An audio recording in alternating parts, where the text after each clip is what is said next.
തൃത്വം കഴിഞ്ഞാൽ ഇനി ചിലർ പറഞ്ഞു തൃത്വത്തിലെ ഒരാളാണ് ആര്? പരിശുദ്ധ അമ്മ. അങ്ങനെയും പറഞ്ഞു. പരിശുദ്ധാത്മാവ് മനുഷ്യനായിട്ട് മാറിയതാണ് പരിശുദ്ധ അമ്മ എന്ന് പറഞ്ഞ ആളുകളുണ്ട്. ഇങ്ങനെയുള്ള ഒത്തിരി നിങ്ങൾ കേട്ടിട്ടൊന്നും, നിങ്ങൾ വായും പിടിച്ചിരിക്കും ഇങ്ങനെ കൊണ്ടുവന്നു. ഇങ്ങനൊക്കെ ഓരോ കാലത്ത് ഓരോരുത്തർ ചില മരിയൻ പ്രസ്ഥാനങ്ങൾ ഇങ്ങനെ കാലാകാലങ്ങളിൽ ചില അബദ്ധ പ്രബോധനങ്ങളുമായിട്ട് വന്നു. കേട്ടല്ലോ? ഒന്നത്. രണ്ട്, വേറെ ചില ആളുകൾ നിങ്ങൾ കേട്ടിട്ടുണ്ടാവും. അത് കേരളത്തിലും പലയിടങ്ങളിൽ ചിലരൊക്കെ പഠിപ്പിച്ച് ഞാൻ കേട്ടിട്ടുണ്ട്.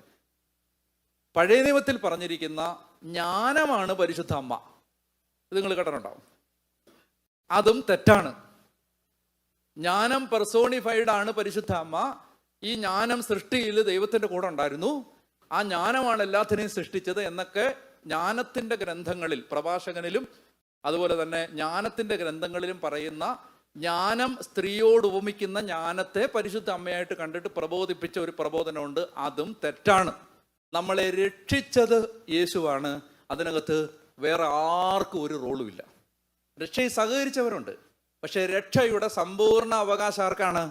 യേശുവിനാണ്. പക്ഷെ ഈ രക്ഷ നമുക്ക് വിതരണം ചെയ്യുന്ന ഏറ്റവും നല്ല ഉത്തമമായ ഒരു ഏജൻസിയാണ് ആര്? പരിശുദ്ധ അമ്മ. ഈ രക്ഷ നമുക്ക്, ഈ കൃപ നമുക്ക് വാങ്ങിത്തരുന്ന, നിങ്ങൾക്ക് മനസ്സിലായി? രണ്ട് വ്യത്യാസം മനസ്സിലായോ? അതുകൊണ്ട് ഈ ടൈറ്റിലുകൾ ഉപയോഗിക്കരുതെന്നാണ് പറഞ്ഞത്. അല്ലാതെ പരിശുദ്ധ അമ്മയോട് ഇനി മേലാൽ നിങ്ങൾ മധ്യസ്ഥം പ്രാർത്ഥിക്കരുത് എന്ന് സഭ പറഞ്ഞിട്ടില്ല. അതുകൊണ്ട് ക്ലിയർ ആക്കിയിരിക്കുക. ആർക്കെങ്കിലും തെറ്റിദ്ധാരണ ഉണ്ടെങ്കിൽ ഇപ്പോൾ ഇവിടെ വെച്ചത് അവസാനിപ്പിച്ചോളുക. കത്തോലിക്ക തിരുസഭ ഒരിക്കൽ തെറ്റ് പഠിപ്പിച്ചിട്ട് ഇപ്പൊ അത് തിരുത്തിയതല്ല. ചിലയിടങ്ങളിൽ തെറ്റായ പ്രയോഗങ്ങൾ കണ്ടപ്പോൾ അത് ചെയ്യരുത് എന്ന് പറഞ്ഞതാണ്. ക്ലിയർ ആയോ? ഹലോ?